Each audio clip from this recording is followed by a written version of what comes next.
Efésios capítulo 4, hoje nós vamos dar sequência ao estudo da semana passada e nós vamos ler a partir do versículo de número 17.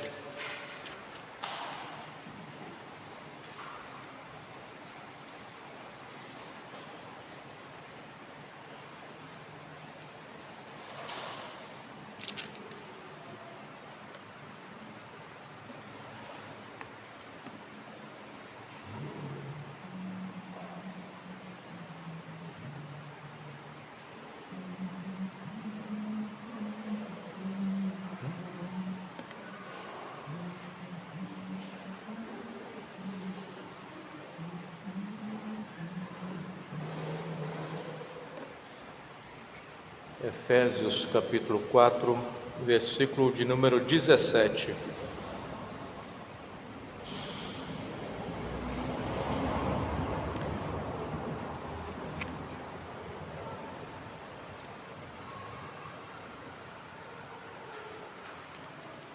Ajuda o irmão Fátima a localizar.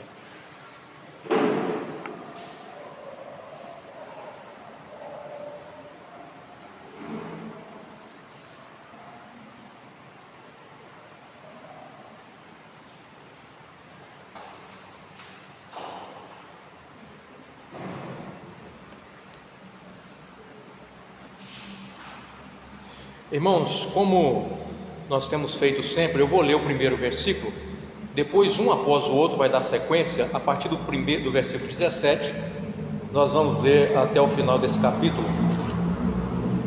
Diz assim a palavra do Senhor: assim eu lhes digo com a autoridade do Senhor, não vivam mais como os gentios, levados por pensamentos vazios e inúteis.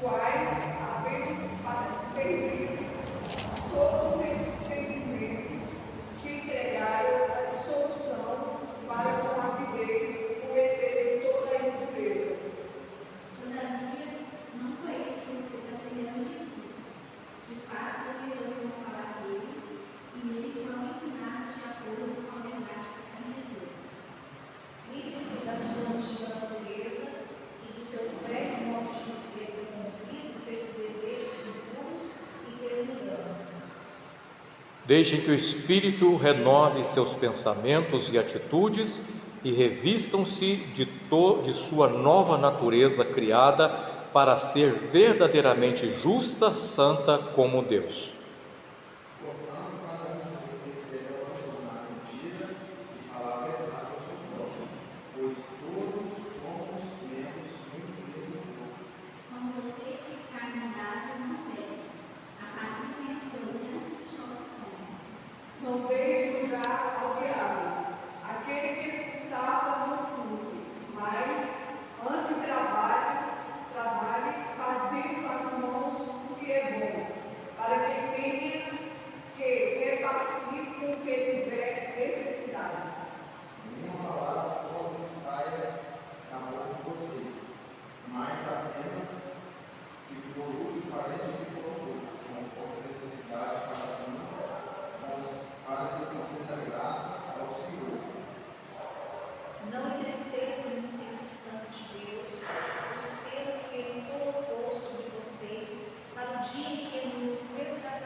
Amém?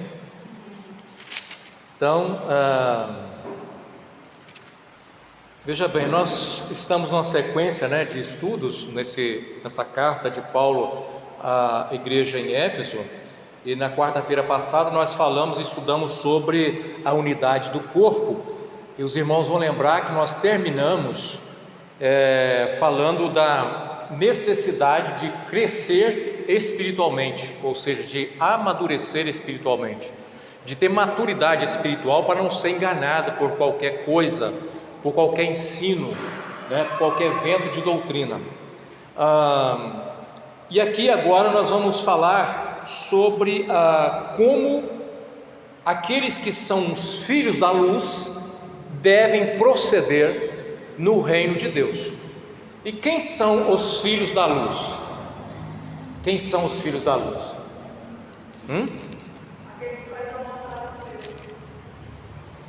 Mais alguém quer falar quem são os filhos da luz?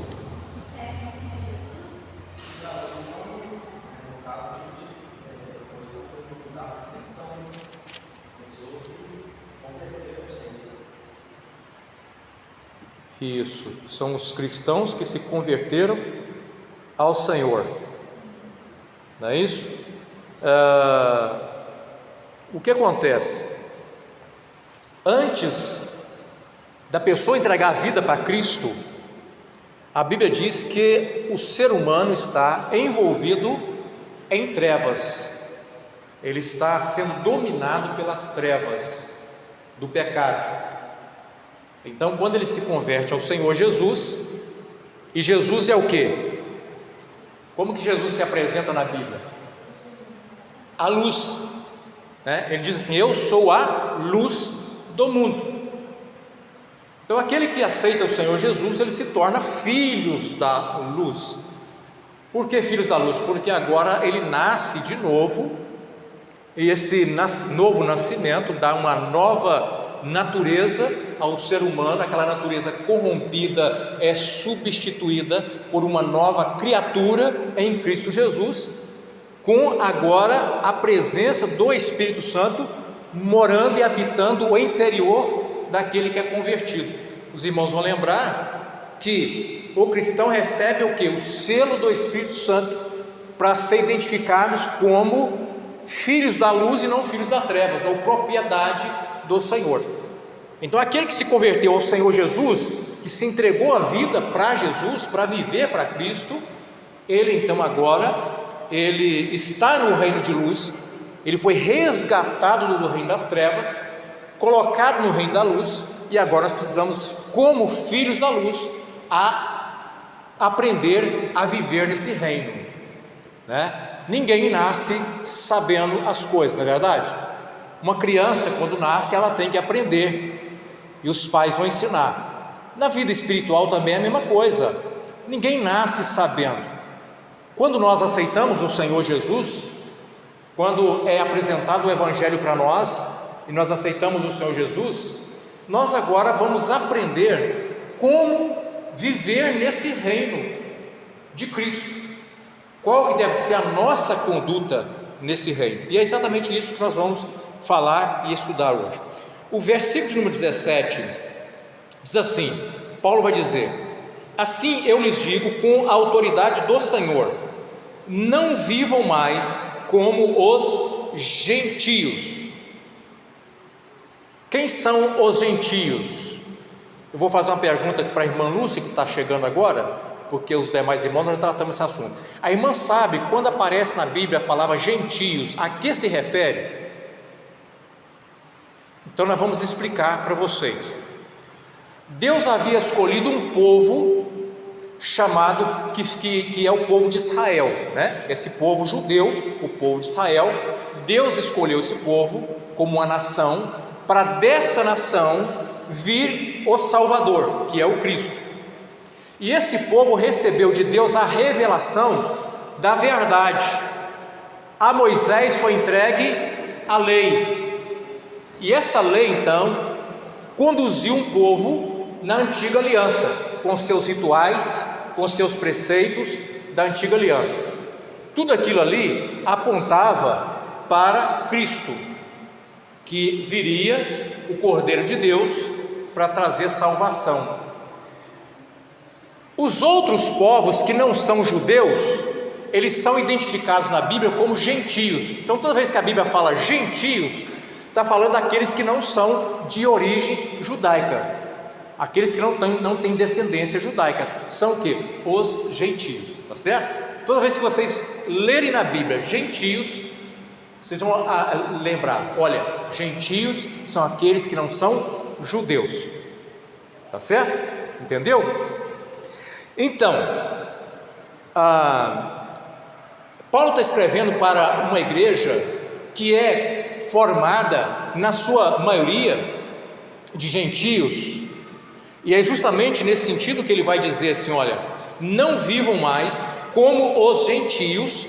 Por quê? Por que como os gentios? Porque agora essa igreja, que antes era um povo gentio, não tinha natureza dos judeus.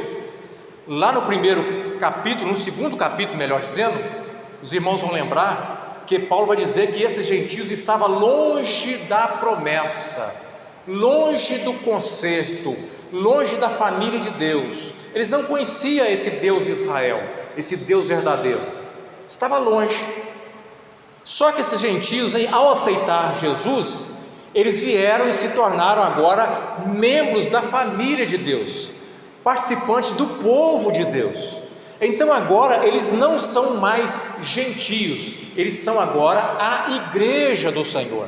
E a igreja do Senhor, ela é formada de gentios e judeus. E na igreja do Senhor não há distinção entre judeu e gentios.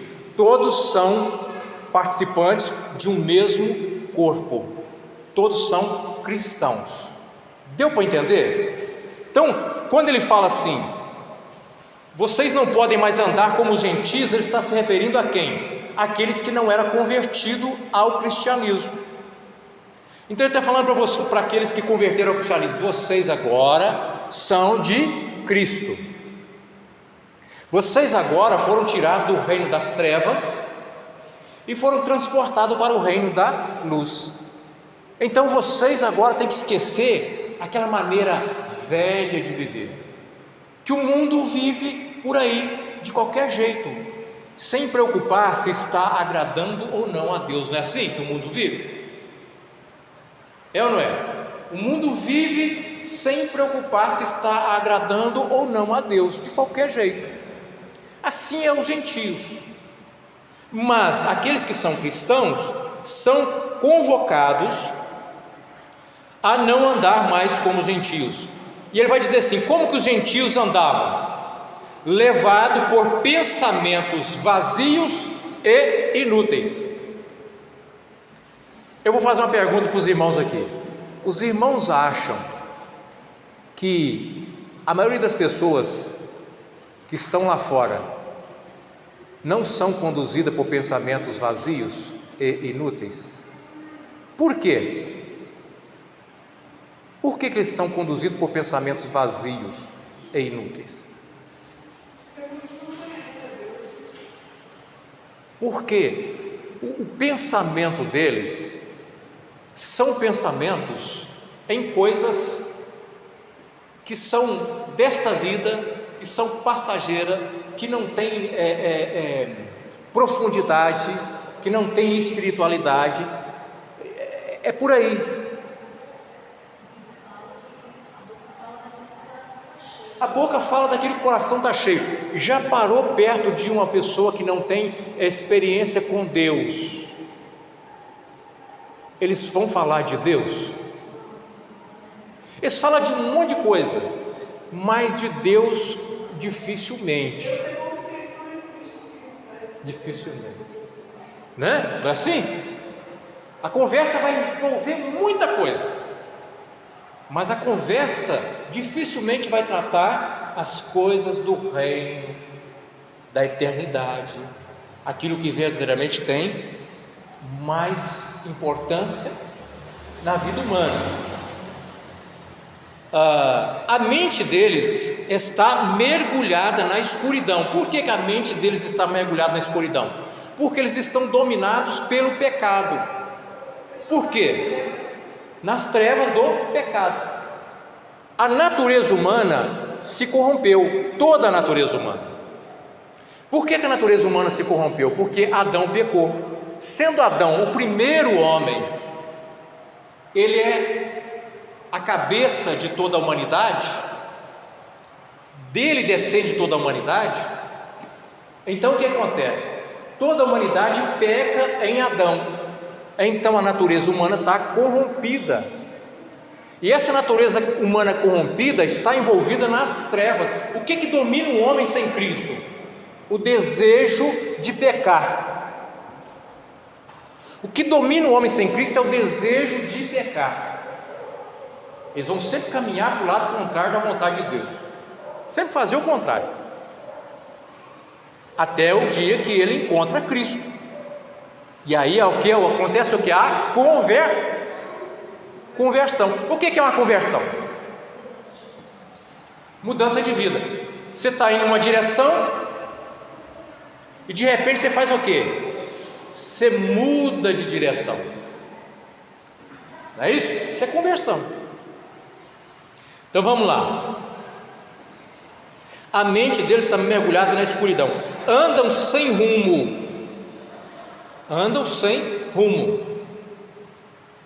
sem saber para onde vai,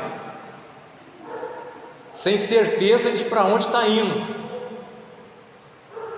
Você perguntar assim: você tem certeza da sua salvação?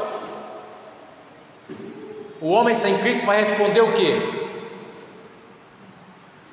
Que não tem, né?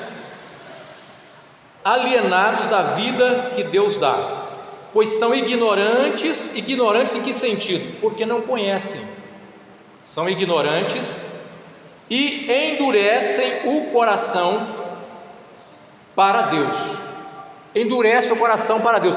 Por quê? Uma pergunta para os irmãos aqui: por que a maioria das pessoas estão vivendo uma vida distante da vontade de Deus? Por quê? Dureza do coração. É a resposta. O coração se endureceu e não querem acertar com Cristo.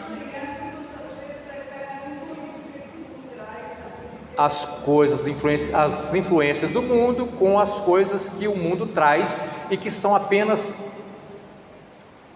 como que o Eclesiastes, o escritor de Eclesiastes diz que são essas coisas todas aí: vaidade, tudo vaidade, né? Tudo vaidade. Por quê? Porque tudo é passageiro. Nós estamos aqui hoje, e amanhã? Nós não podemos garantir, tudo passa. O versículo número 19 diz assim: tornaram-se insensíveis, vivem em função dos prazeres sensuais. Ele está dizendo que o cristão não pode viver dessa forma. O cristão não pode se tornar um cristão insensível, como está aqueles que estão longe de Deus.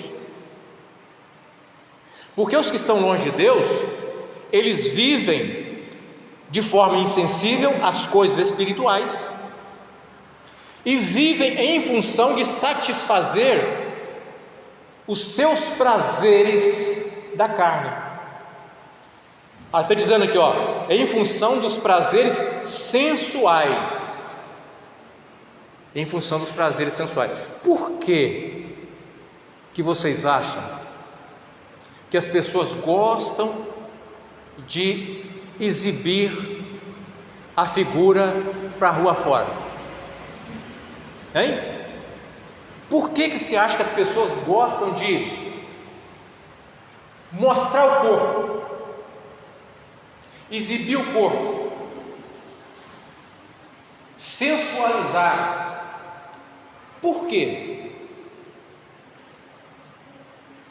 Porque eles vivem em função de satisfazer os prazeres sensuais. Eles têm prazer na sensualidade. Sensualizar para eles dá prazer. Sensualizar dá prazer. E viver da sensualidade é prazeroso. Mas para os cristãos não deve ser assim. Os cristãos devem olhar como que eles conduzem as suas vidas. Se eles estão sendo levados para a satisfação dos prazeres sensuais, ou se eles estão sendo levados para a satisfação da alma, do espírito, da vontade, daquilo que agrada a Deus. É muito fácil, nós não precisamos colocar regra na igreja dizendo assim: a mulher deve usar isso ou deve usar aquilo, o homem deve andar assim ou deve andar de outro jeito. Nós não precisamos de fazer isso. Se nós ensinarmos para a igreja entender que nós, como filhos da luz, não podemos andar como os filhos das trevas, nós não podemos buscar a satisfação da sensualidade, dos prazeres sensuais, nós vamos procurar conduzir a nossa vida a agradar a Deus. E aí é muito fácil, quando uma mulher vai se arrumar e coloca diante do espelho para ver se está elegante. Uma mulher pode ser elegante sem ser uma mulher vulgar, não pode? Pode ou não pode? Pode ser elegante sem ser uma mulher vulgar. O homem da mesma forma. Não é porque é homem que também não precisa preocupar com as questões da sua postura, que muitas vezes é uma postura vulgar. Basta colocar diante do espelho e perguntar da seguinte maneira: olha como você está. E pergunta assim: Senhor, o Senhor se agrada dessa minha forma de estar? Será que, se o Senhor vier falar comigo, vai dizer que está se agradando da minha posição? Então, se nós fizermos essa pergunta, nós não precisamos preocupar com as regras. Basta o quê? A palavra de Deus sendo aplicada na nossa vida. Nós estamos aqui aprendendo, não é verdade? Estamos aqui aprendendo. Tem alguma pessoa aqui que não peca? Levanta a mão aqui, quem não peca? Ninguém.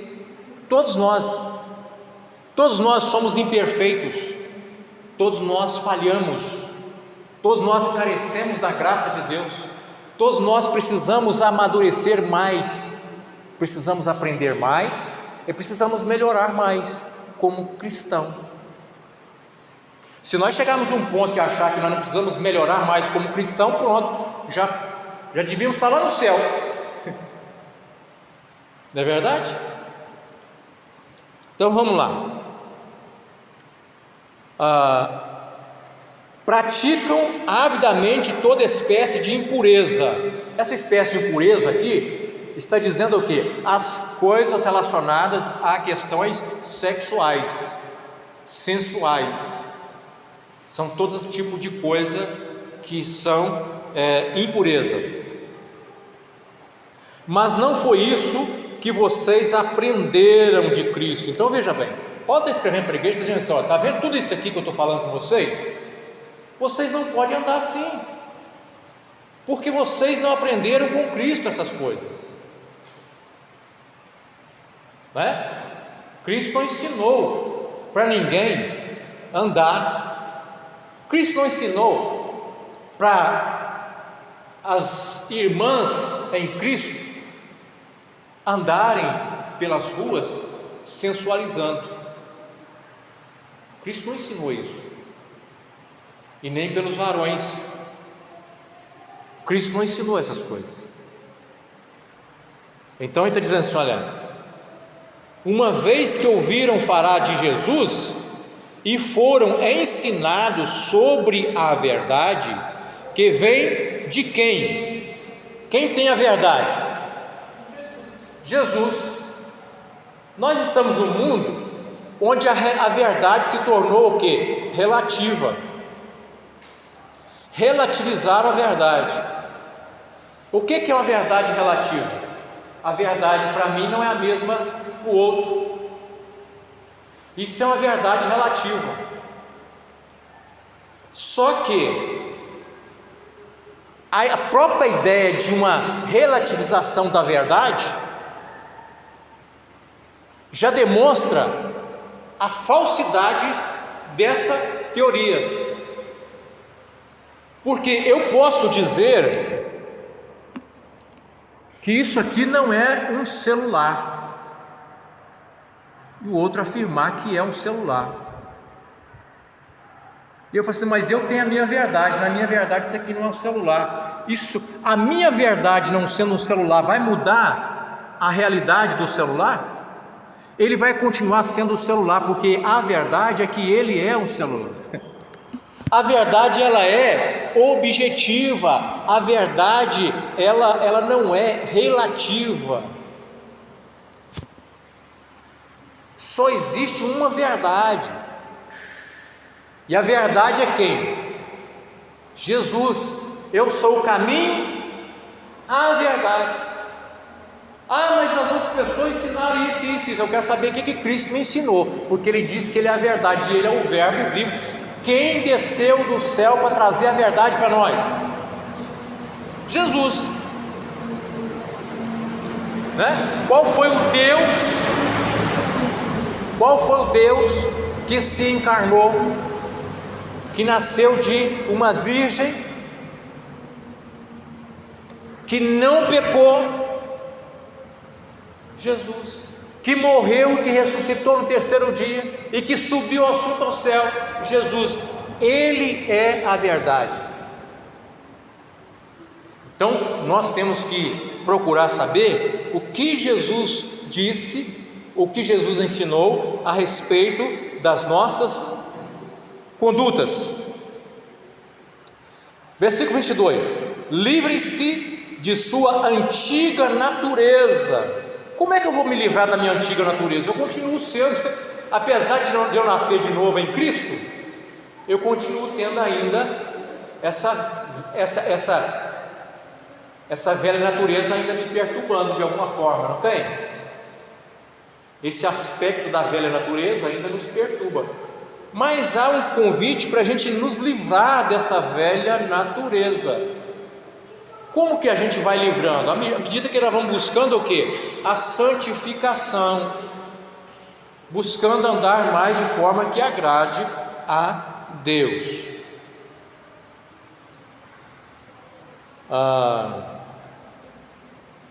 O seu velho modo de viver, corrompido pelos desejos impuros e pelo engano. Então nós temos que sempre lutar contra aquela velha maneira de viver que a gente tinha antes de ter um encontro verdadeiro com Cristo. Nós não podemos viver da mesma maneira, afinal de contas nós estamos hoje no reino da luz. Deixem que o Espírito renove seus pensamentos. Deixem que o Espírito renove seus pensamentos e o que? Pensamento e o que mais? Pensamentos e atitudes. Deixe que o Espírito renove o que? Os seus pensamentos e atitude. Por que renovar os pensamentos e atitudes? Primeiro a gente compreende as coisas, né? Depois nós colocamos em prática aquilo que nós compreendemos. Nós não podemos pensar, irmãos, apenas numa vida cristã intelectual. Uma reunião de estudo bíblico não deve ser apenas para trazer crescimento intelectual, crescimento na compreensão. Nós precisamos crescer na compreensão, mas crescer também no nosso modo de agir. Ou seja, aquilo que eu estou aprendendo aqui não é só para eu aprender, é para eu colocar em prática. é para eu viver. O que nós estamos aprendendo aqui não é apenas para saber, é para nós vivermos. Então, como é que isso vai acontecer? Com a ajuda de quem? Nós vamos conseguir colocar em prática o que nós estamos aprendendo aqui. Com a ajuda de quem? O Espírito Santo. Sem a ajuda do Espírito Santo, nós não conseguimos viver uma vida que agrade a Deus. Sem a ajuda dele, nós não conseguimos, não. Mas para ele nos ajudar, Paulo está dizendo assim: permitem, né? Paulo está dizendo: permitem. Para o Espírito Santo nos ajudar, nós temos que o quê? Permitir a ação dele na nossa mente, na nossa maneira de agir e de viver. Tá certo?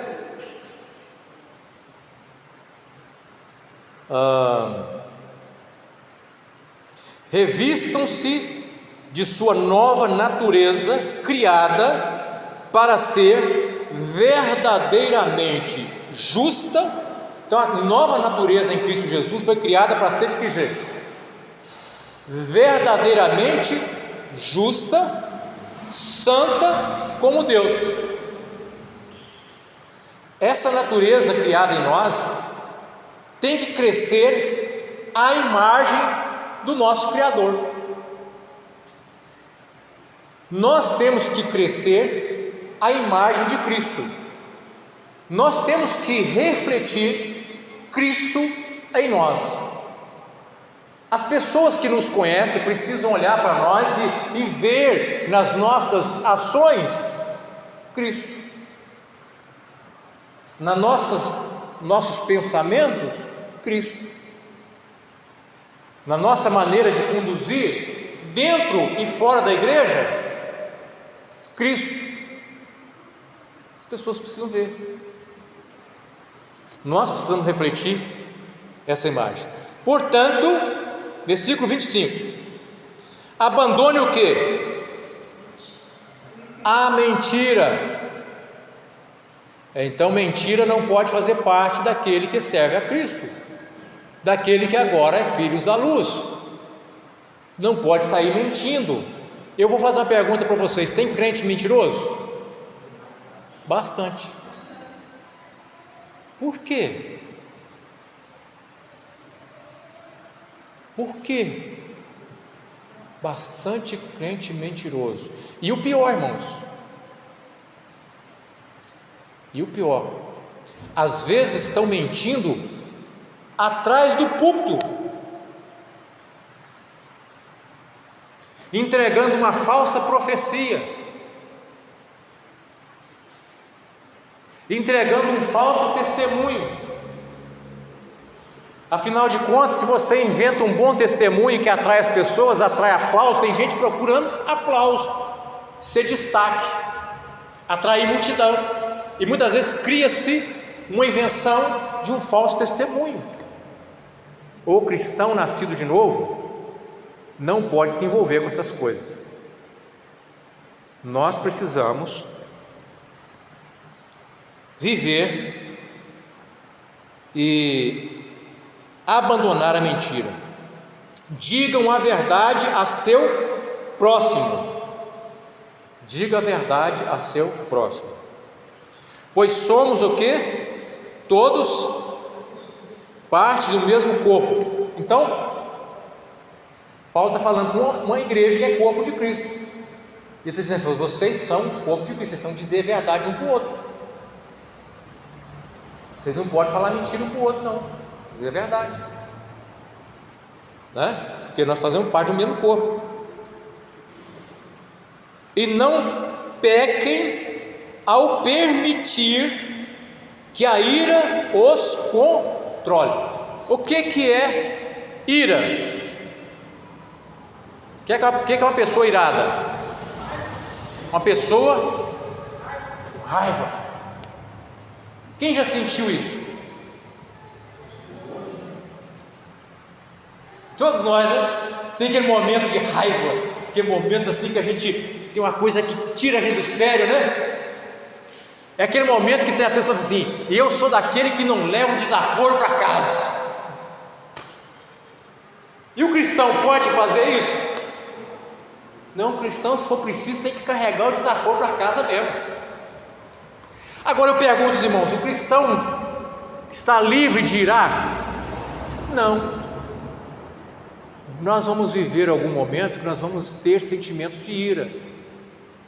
Alguma coisa vai nos incomodar. Hein? Deus ira. Nós vamos sentir ira, raiva. Só que está dizendo aqui, olha, não pequem. É pecado aqui irar? O pecado é o quê? Permitir que a ira os controle. Então você sentiu aquela raiva, aquele negócio, e a vontade sua de fazer o quê? Ir lá e dar um supapo na cara do sujeito.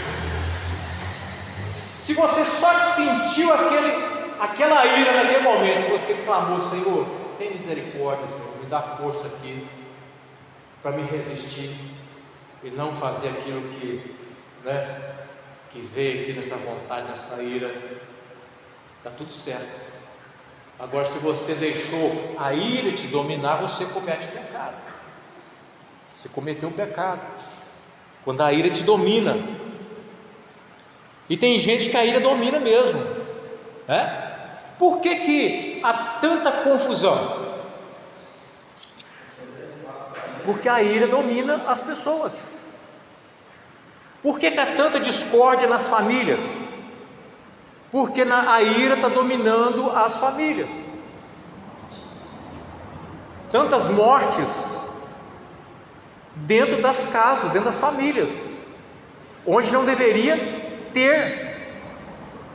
A ira está dominando as pessoas. Vamos andar mais um pouquinho aqui. Acalmem a ira antes que o sol se ponha. Acalme a ira antes que o sol se ponha. O que quer dizer com isso? Resolva logo. Acalme-se logo. Como é que eu vou acalmar a ira?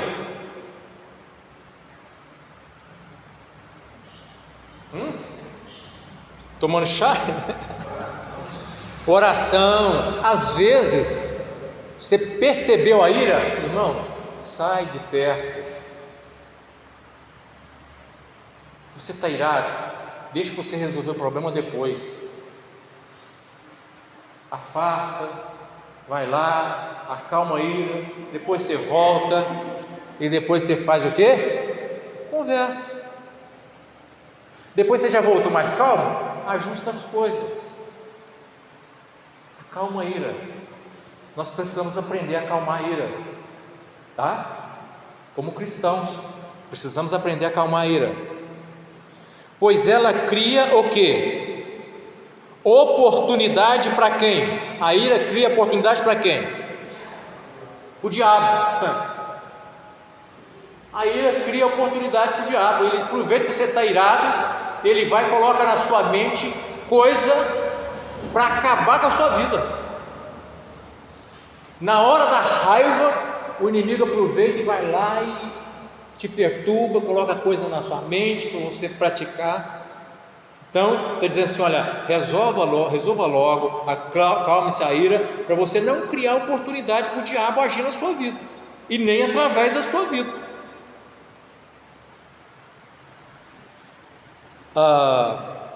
Versículo 28. Quem é ladrão? Ora, pare de quê? Ele era ladrão antes de se converter, antes de aceitar Jesus. Agora não, acabou. Agora não tem isso. Tem que parar de roubar, né? Em vez disso, usem as mãos para quê? Trabalhar com empenho e o quê? Honestidade. Trabalhar com empenho, dedicação e honestidade. Para quê?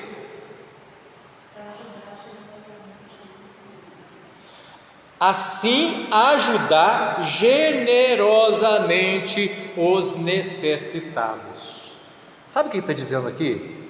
Se você trabalha, dedica-se ao trabalho, qual que vai ser o resultado disso? Deus vai te abençoar, não vai? Você vai ganhar um dinheirinho, não vai? Mas sempre Jesus vai colocar um necessitado do seu lado para você ajudar. Aí vem o avarento. Jesus está abençoando ele, está engordando o bolso, e chega um necessitado perto dele, passando por uma luta, uma dificuldade, não tem nada em casa, e ele não tem coragem de abrir a mão. Você já ouviu falar nos crentes pão duro? Existe crente pão duro que, se ele colocar um sorrisal na mão e fechar assim, pode pular dentro da piscina, que sai do outro lado com um sorrisal sequinho. A mão é tão fechada, e às vezes é fechado pior, hein? Às vezes é fechado até com os de casa. Não quer dizer que você vai sair gastando à vontade, não é isso. Não quer dizer que você vai aí sair dando dinheiro, né? Nós não vamos fazer igual o Silvio Santos. Quem quer dinheiro, jogar dinheiro fora, o alto. Não. Existem oportunistas nos dias de hoje. O que os irmãos acham? Existe uma diferença entre oportunistas e necessitados. É ou não é? Os necessitados são os que realmente estão precisando da nossa ajuda. E os que estão precisando da nossa ajuda, nós temos, se a gente tiver condição, nós temos que ajudar. E os oportunistas são aqueles que não querem trabalhar. Ele quer viver à custa daquele que trabalha. Tem muito disso? E como? Se você falar assim, não sei o que, eu estou passando uma dificuldade, eu estou sem nada, eu estou desempregado, e você fala assim, então vamos resolver o seu problema, eu vou arrumar um emprego para você.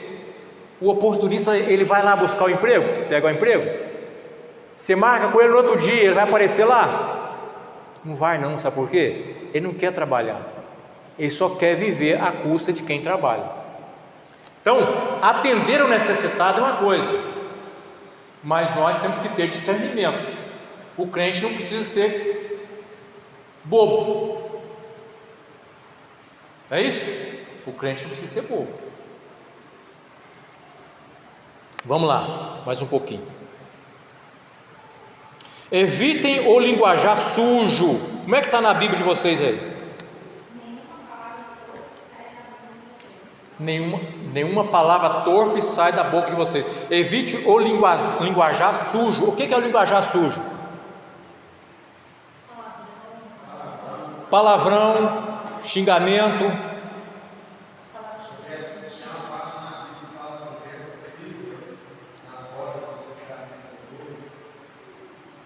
Gracejo indecente, chocarrice. Algumas versões tem assim, chocarrice. Sabe o que é chocarrice? Gracejos indecentes. O que é gracejo indecente? A pessoa faz piada, mas para fazer os outros rir, a piada tem que ter um palavrão no meio. Entendeu? E eu vou perguntar para vocês: tem crente contando piada indecente para o outro? O que vocês acham? Tem crente contando piada indecente para os outros? Para o outro? Infelizmente,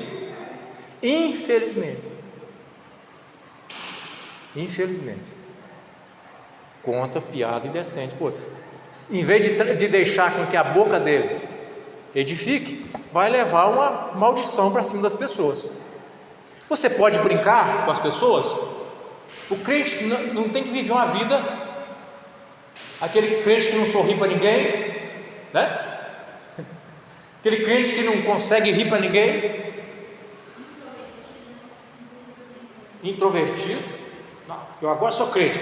Antes de converter, brincava com todo mundo, né? Era alegre, agora converteu, fecha a cara. Agora sou crente, tá, não ri para ninguém, né? Não brinca mais. Ô gente, peraí, não é isso, ser crente não é isso. Mas a gente pode brincar, brincadeiras o quê? Saudáveis, não é verdade? Podemos rir com os nossos amigos, que até os amigos que não são crentes, podemos e devemos rir com eles. Agora, se você está numa roda que começa com os gracejos indecentes, a gente tem que evitar. Não vale a pena. Não vale a pena, né? Você queria falar?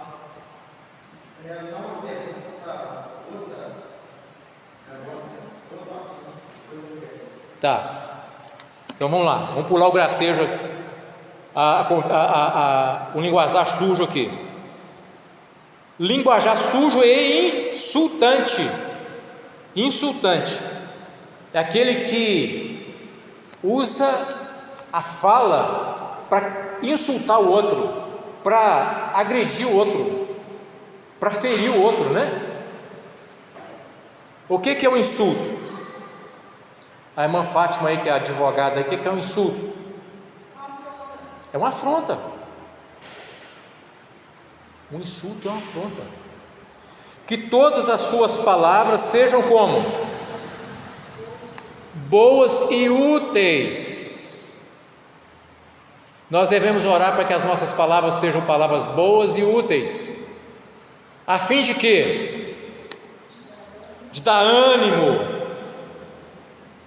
A fim de dar ânimo àqueles que as ouvirem. O cristão, irmãos, ele tem que ter a capacidade de animar o outro, de colocar esperança, de transmitir para o outro confiança, de transmitir para o outro esperança. Devemos orar para que Deus nos dê palavras que possam produzir no outro exatamente isso. Vamos lá. 30. Não entristeçam o Espírito Santo de Deus. Como é que eu entristeço o Espírito Santo de Deus? Como? Toda vez que eu cometo um pecado, que eu vivo praticando essas coisas que está sendo falado aqui, eu estarei entristecendo o Espírito Santo. E o Espírito Santo, ele é o que? Ele é o selo.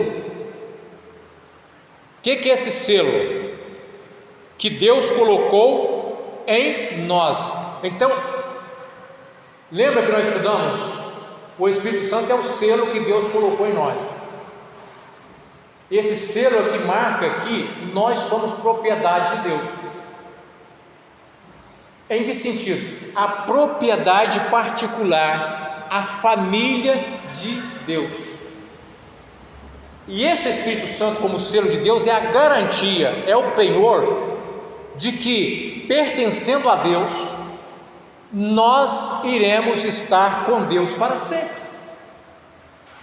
Essa é a garantia. O Espírito Santo que habita em nós é a garantia de que nós vamos estar com Cristo para sempre.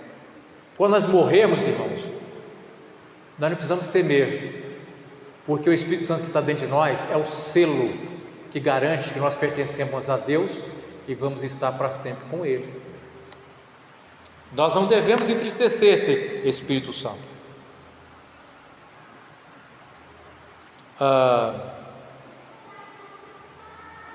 Livrem-se de toda amargura, raiva, ira, das palavras ásperas, da calúnia. O que é uma calúnia? Você levanta uma mentira, você fala uma coisa de uma pessoa e não é nada daquilo. Você vai espalhando uma notícia falsa a respeito de uma pessoa, né? Você está caluniando aquela pessoa. O cristão tem que se livrar disso. E todo tipo de maldade. Em vez disso, sejam bondosos, tenham compaixão uns dos outros. Tenham compaixão dos outros. Nós temos que aprender a nos colocar no lugar do outro, tá? Sentir a dor do outro. Precisamos aprender a sentir a dor do outro. Perdoando-se como Deus os perdoou em Cristo. Ou seja, nós precisamos perdoar uns aos outros. Alguém nos ofendeu? Perdoa. Por que nós temos que perdoar? Porque Cristo nos perdoou, não perdoou? Cristo não nos perdoa todo dia? Nós pecamos todo dia, não pecamos? Pecamos ou não pecamos todo dia? Pecamos. E todo dia que nós pedimos perdão arrependido, Cristo perdoa? Perdoa. E por que nós não podemos perdoar o outro?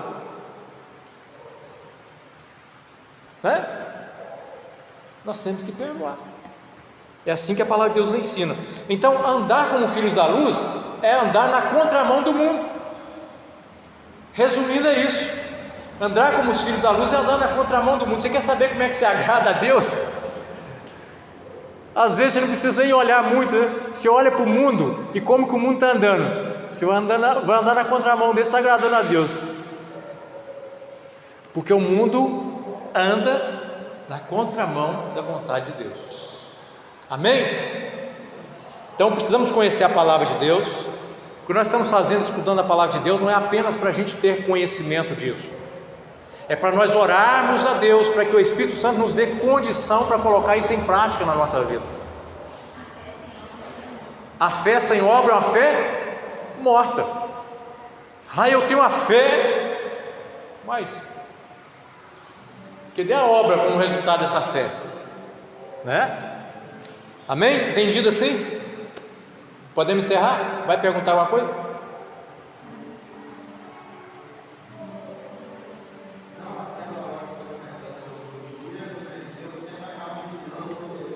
Necessitado.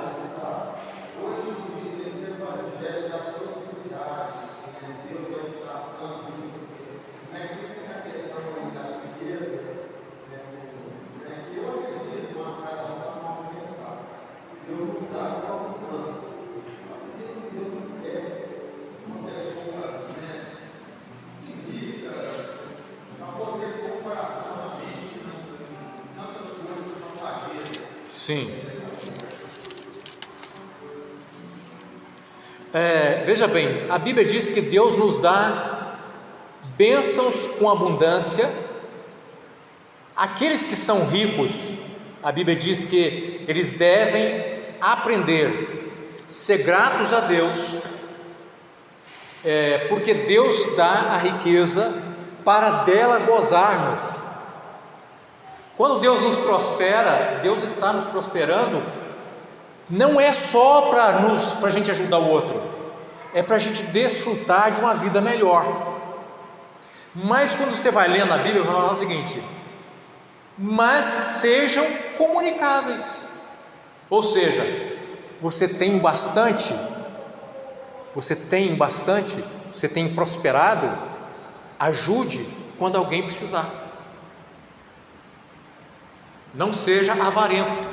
É isso que a Bíblia ensina, né? A respeito da riqueza. Não ser avarento. Amém? Vamos cantar um louvor? 24. Meus irmãos, eu quero encerrar aqui dizendo para os irmãos o seguinte: existem crentes que gostam de pedir oração a fim de que Deus dê um dom, uma revelação, uma visão a respeito da vida dele, para ver, muitas vezes para ver como que Deus está enxergando a sua vida. Não é assim? Para ver se Deus está agradando da vida dele.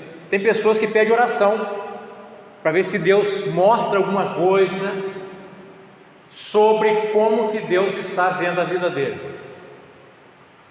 Qual que é o problema disso?